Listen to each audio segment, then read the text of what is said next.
Tudom, hogy sokan már az elmúlt hétvégén motorra ültek, és mentek egy kanyart, kisebbet vagy nagyobbat. Egyébként a férjem is elővette a Harlit, és ment egy 60 kilométert itt a környéken.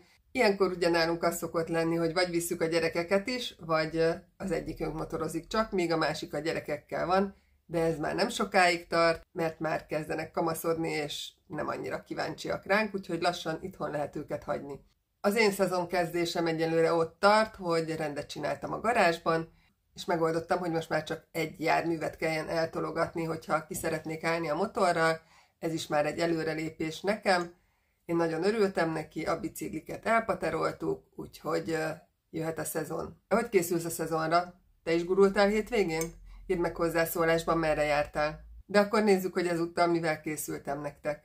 A március elejé nagy meleg azt okozta, hogy nagyon sokan elővették a motorkerékpárt, és gondolom nem sokan voltak köztük azok, akik tudatosan átgondolták ezt a dolgot, kitolták a garázsból, úgy, ahogy volt, és mentek. Pedig nagyon fontos felkészülni alaposan a szezonra is, ugyanúgy, ahogy a szezon végén hasznos, hogyha alaposan átgondolod, hogy hogyan teszed el a motorodat erre a néhány hónapra, ugyanígy hasznos átgondolni azt is, hogy hogyan kezded a szezont. Ez meglátszik a baleseti statisztikákon is, ugyanis a hétvégén már is több motoros baleset történt az országban, és ez természetesen nem csak a motorosok hibája, hanem például az is, hogy az autósok sincsenek felkészülve ránk. De ha már itt vagy, akkor valószínűleg érdekelnek a motoros témák, úgyhogy kérlek, iratkozz fel a csatornánkra, hogy később is értesítést kapjál az új videókról. Tehát, ahogy mondtam, tavasszal nem csak a motorosoknak hasznos a felkészülés a motorozásra, hanem azt is figyelembe kell venni, hogy az autósok nincsenek még felkészülve ránk. Ezért is fordulhat elő ilyenkor tavasszal több motoros baleset, hiszen a többi járművezető még nincsen felkészülve a motorosokra. De nagyon fontos, hogy fokozatosan készüljünk fel a szezonra,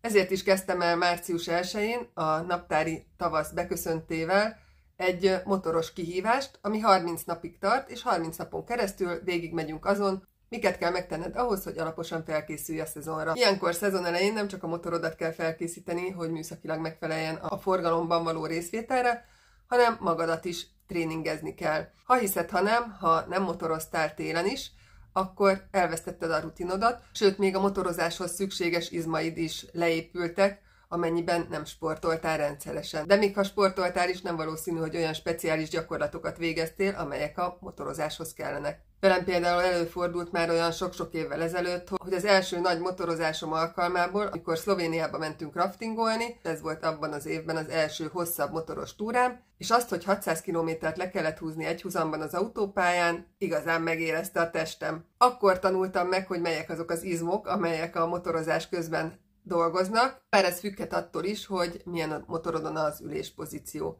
Például nekem akkor itt az alkaromban volt iszonyú izomlázam, ugye attól, ahogy húzod a gázt, ez az izom dolgozik, valamint ahogy a fejedet tartod a menetcéllel szemben, és a bukós isakot tartod a fejeden, attól a nyakizmok feszülnek meg, illetve a csukjás izom tud befeszülni. Szóval ilyenkor nagyon fontos már menet közben is a megállóknál lazítani, nyújtani egy kicsit, és persze nekem se ártott volna előtte némi felkészülés, némi sport. Azóta persze már okosabb vagyok, és rendszeresen tornázok itthon, jogázok, és készülök a szezonra. De akkor nézzük, hogy miből áll ez a motoros kihívás, és hol találod meg.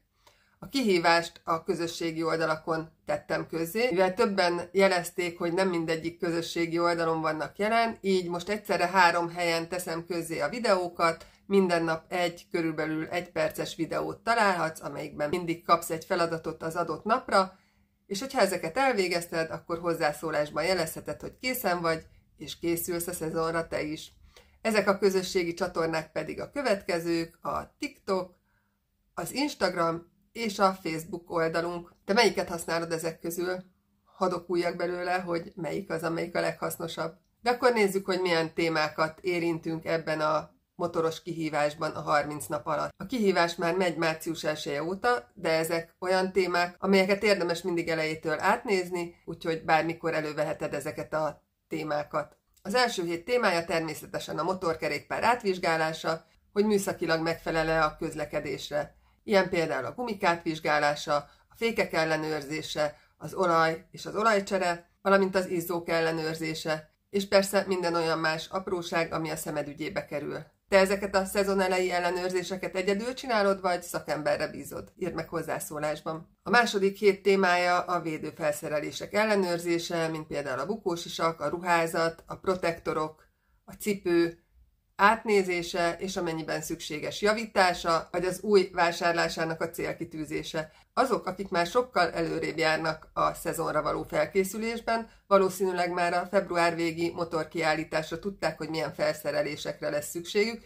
és ott akár olcsóbban, kedvezményes áron megvásárolhatták ezeket. De ha nem így tettél, akkor sincs semmi veszve, hiszen több motorosbolt készül szezonelei kedvezményekkel is, úgyhogy érdemes megvárni ezeket, vagy felkutatni ezeket. Neked rendben van a felszerelésed? Milyen új felszerelést fogsz vásárolni idén? Írd meg hozzászólásban. A szezonelei felkészülés nagyon fontos része, a mentális és a fizikai felkészülés is, amit már az előbb is említettem. Tehát nagyon fontos, hogy sportolj rendszeresen. Ez nem csak a motorozáshoz, hanem az általános közérzetedhez, illetve az egészséged megőrzéséhez is nagyon hasznos. Nagyon fontos az is, hogy tisztában legyél a szabályokkal, ezért ilyenkor hasznos átnézni a kressztudásunkat, különös tekintettel a motorosokra vonatkozó részeket, illetve hogy képbe kerüljünk a legfrissebb trendekkel, és hogyha az időjárás is megengedi, akkor akár néhány vezetéstechnikai gyakorlatot is begyakorolhatunk, illetve azokat a technikákat, amik kicsit nehezebben mennek. Erre nagyon jó lehet egy szupermarket aszfaltos parkolója, amikor nem zavar senkit, akkor jól lehet gyakorolni a kanyargást, a szlalomozást, a megfordulást és egyebeket. A negyedik hét témája pedig az lesz, hogy hogyan készüljünk fel az első motoros túránkra, illetve hogy szervezzük is meg azt.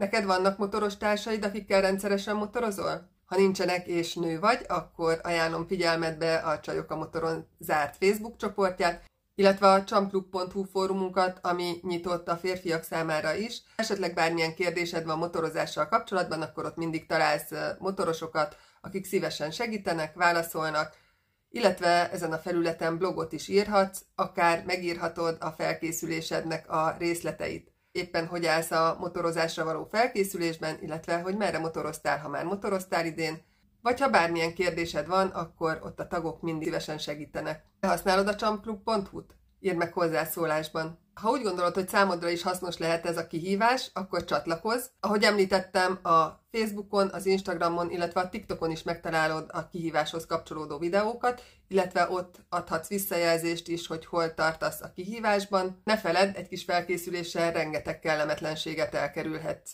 Hogyha hasznos volt számodra ez a videó, akkor lájkold, mindenképp kövesd be a csatornánkat. Ha ismersz olyan motorost, akinek szintén hasznos lehet, akkor oszd meg vele. Jövő héten ismét jövök egy hosszabb videóval, addig is kövessétek a Csajok a Motoron tartalmait a közösségi oldalakon, illetve olvassátok a csajokamotoron.hu oldalt, és készüljetek, mert májusban 19. alkalommal lesz Nemzetközi Női Motoros Nap, amikor újra lesz női motoros felvonulás Budapesten. A részleteket a csajokamotoron.hu oldalon találhatod. Te ott leszel? Örülök, hogy végignéztétek a videót. Sziasztok!